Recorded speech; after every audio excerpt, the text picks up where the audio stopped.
विघ्नहरी मंडळी, सुप्रभात सर्वांना। आता माझा चाललेला आहे स्वयंपाक। रोजचा स्वयंपाक माझा शेतात जायचं नसेल तर 12च्या नंतर असतो, पण आज मला सुनबाईला डबा द्यायचा असल्यामुळे मी लवकरच स्वयंपाकाला लागली। तर याची पातळ भाजी केली कमी तिखटाची आणि भाकरी करते। डबा घेऊन जायचा नंबर माझ्याकडेच आहे, त्याच्यामुळे 10 वाजायच्या आतमध्ये मी डबा घेऊन जाणार आहे। डबा भरून झालेला आहे, आता मी चालली आहे दवाखान्यात डबा घेऊन।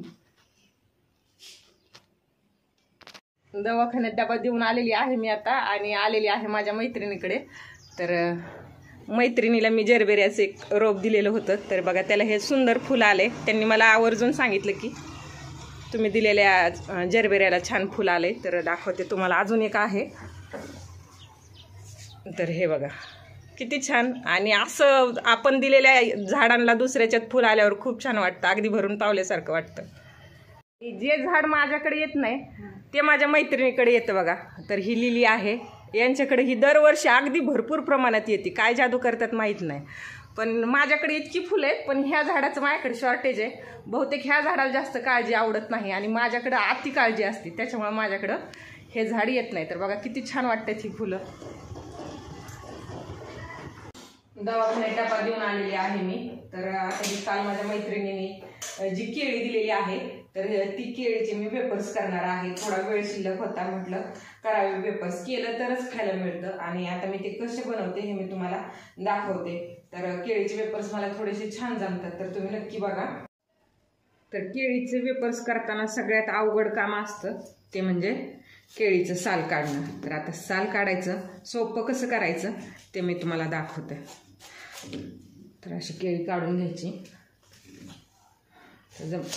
मागचा आणि पुढचा बुडका थोडा थोडा कट करायचा आणि ह्याच्यावर रेषा ओढायच्या। रेषा अशा ओढायच्या की ती आतमध्ये केळीपर्यंत जाणार नाहीत। एक मिनिट, ह्या अर्ध करून घेते। रेषा अशा ओढायच्या की हे आतमध्ये केळीपर्यंत पोचणार नाहीत, पण सालाला ह्या पोचल्या जातील बघा। ह्या अशा भरपूर केळीचे वेपर्स करतो तर आम्ही, पण आता मुलं नाहीत, एवढे केळीचे वेपर्स केले तरी खाऊ वाटायचे नाहीत, कोण खायचं असं होईल। मुलं असल्यावर मुलांना खूप आवडतात, डब्याचे डबे भरून ठेवले तरी पण ते वेपर संपतात। तर हे बघा किती लगेच पटकन अगदी इझी निघतं। तर जेव्हा माझा मुलगा असतो तेव्हा माझा मुलगा हे केळीचं साल मला हे काढून देत असतो। मुलगी असल्यावर मुलगी देखील काढते, कधी कधी तर माझे मिस्टर हे देखील भरपूर, जेव्हा आम्हाला भरपूर वेपर्स करायचे असतात तेव्हा ते देखील मला केळीचं साल काढून देतात। आपण फक्त केळीचे वेपर्स तळायचे। बघा अजून एक दाखवते मी तुम्हाला। जवळजवळ अशा रेषा ओढून घ्यायच्या, अंदाजे की आतमध्ये फक्त केळीला टच नाही झाला पाहिजेत, वरच्या सालापर्यंतच हे रेषा ओढायच्या तर सुरीनं। बघा हे बघा, सगळ्यात अवघड काम केळीचे वेपर्स करताना म्हणजे केळीचं साल काढणं। तर हे अवघड काम मी तुम्हाला आता सोपं करून सांगितलेलं आहे।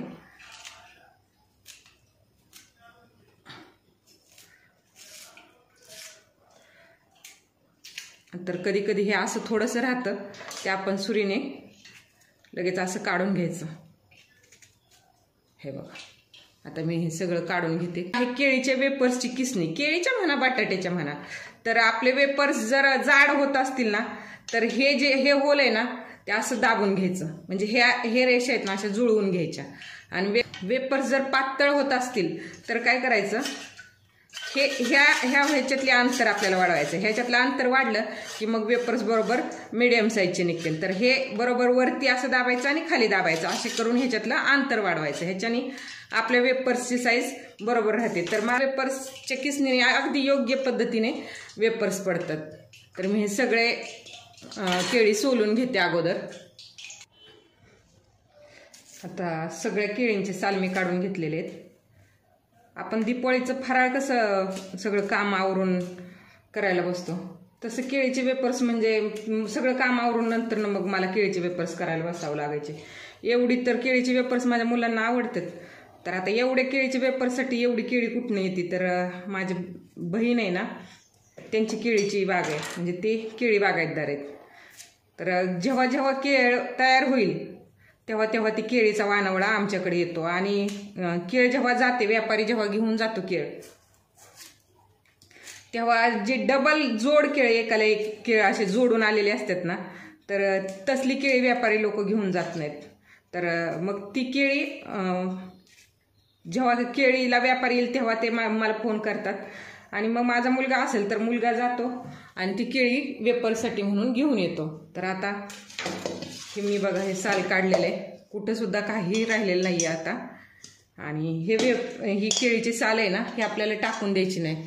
ह्याचं काय करायचं, जर तुमच्याकडे झाडं असतील, फुलझाडं, शोची झाडं, कसलीही झाडं असतील, तर ही केळीची साल त्या पाण्यात टाकायचे. एक बादली घ्या म्हणा तुम्ही, जेवढी तुमची केळीची साल असेल, कमीत कमी केळीची साल भिजल एवढं पाणी टाकायचं आणि एक 24 तास हे साल त्या पाण्यामध्ये राहून द्यायचं. नंतर हे साल गाळून बाजूला घ्यायचं आणि ते पाण्यामध्ये त्याच्या दुप्पट पाणी टाकायचं आणि मग ते पाणी तुम्ही झाडांना घाला. मग बघा फुलं कशी येतात ते. तर माझ्याकडं कोणतंही खत नसताना भरपूर फुलं येतात. तर त्याचं कारण हेच आहे की मी हे असं अजिबात वायाला जाऊन देत नाही. काही साल काढताना असा आपला हात खराब होतो तर हात लगेच धुवून घ्यायचा. आणि जर समजा तुम्ही तेल लावलं तर थोडा फरक पडू शकतो, पण मी काही तेल वगैरे लावलेलं नाही. कारण हे केळीचं साल काढायचं मला वाटते बऱ्याच दिवसात पहिल्यांदाच माझ्याकडे आले. माझा मुलगाच साल काढून देत असतो. तर हे हात लगेच स्वच्छ धुवून घ्यायचे आणि ह्या केळीचा रस जो साल काढताना निघतो तो आपल्या कपड्यांना लागून द्यायचा नाही. आळूच्या पानाचा रस कसा, आळूच्या देठाचा वगैरे रस आपल्या कपड्यांवर डाग पाडतो, तसंच हे केळीचा देखील रस आपल्या कपड्यांना डाग पाडू शकतो. तर त्याची तेवढी दक्षता घ्यायची. आपल्याला एका वाटीमध्ये थोडंसं मीठ घ्यायचंय. 1 चमचा मीठ घेते मी. केळी थोडी जास्त असेल तर तुम्ही मीठ थोडंसं जास्त घेऊ शकता. आणि चाट मसाला जर असेल तर चाट मसाला पण ह्याच्यात घालू शकतो आपण. तर माझ्याकडे चाट मसाला नव्हता, काळं मीठ होतं म्हणून मी काळं मीठ टाकले. लाल मिरची पावडर टाकायची, थोडीच टाकायची. अर्धा लिंबू पिळून घ्यायचं आणि ह्याच्यात थोडंसं पाणी टाकायचं. मीठ विरघळून घ्यायचं. आणि विकतचे जे कधी कधी पिवळे पण असतात बघा वेपर्स, तर हळद टाकतात त्याच्यात. तर हळद टाकल्यावर काय होतं, ते वेपर्स उपवासाला खाता येत नाही म्हणून मी हळद नाही टाकत. तर मीठ विरघळून घेते चांगलं. तेल गरम करायला ठेवलंय. अशीच तेलावर धरायची. जास्त तेल गरम झालेलं असेल तर हाताला हिथून वाफ लागू शकते. तर थोडासा हात वरती धरायचा आणि मग हे आपली केळी अशी वरतून ह्याच्यात तेलात डायरेक्ट किसायची.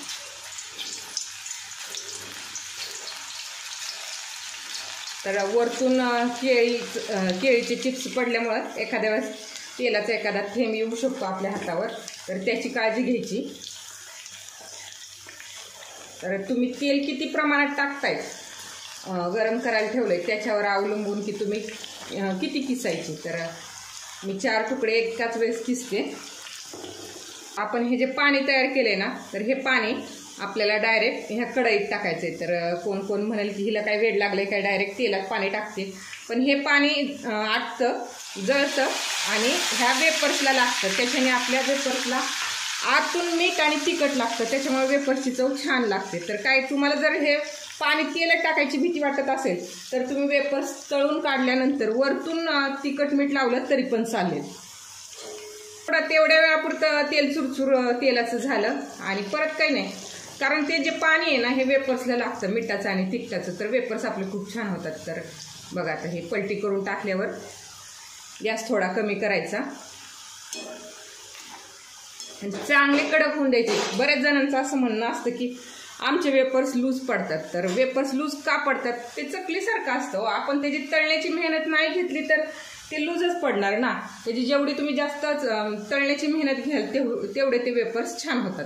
तुम्हाला वाटेल एवढं मोठं तेल हिनं खराब केलं, आता ह्या तेलाला ह्या मिठाचा आणि तिखटाचाच वास येईल, कसा तरी वास येईल, तर तुम्ही हे तेल एवढं टाकून देणार का? बिलकुल नाही. हे तेल मी भाजीत वापरते.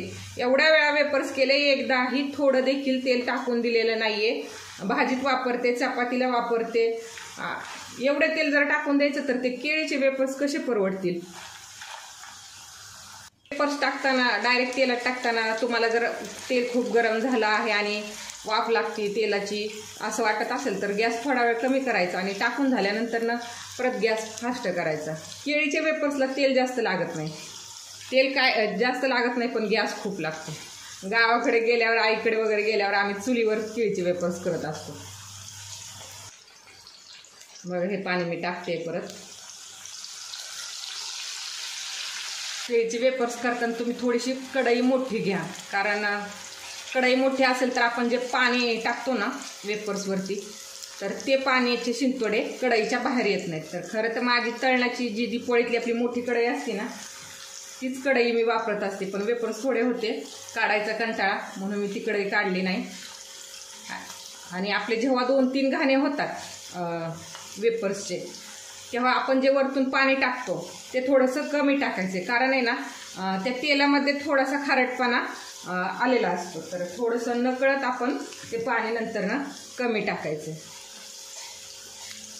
आता बघा केळीचे वेपर्स आपले तयार आहेत. तर आपण पाण्यामध्ये लाल चटणी जास्त टाकली नव्हती, तर आपल्याला आता ह्याच्यावर लाल चटणी टाकायची. मीठ टाकलेलं होतं, खाऊन बघा. तर माझं मीठ योग्य आहे आणि थोडीशी आता मी चटणी घालणार आहे ह्याच्यावरती. जेवढी तुम्हाला आवडेल, जेवढी तुमची मुलं तिखट खात असतील तेवढी टाकायची. तर बघा मी थोडीशी टाकणार आहे, म्हणजे जास्त नाही टाकणार आहे.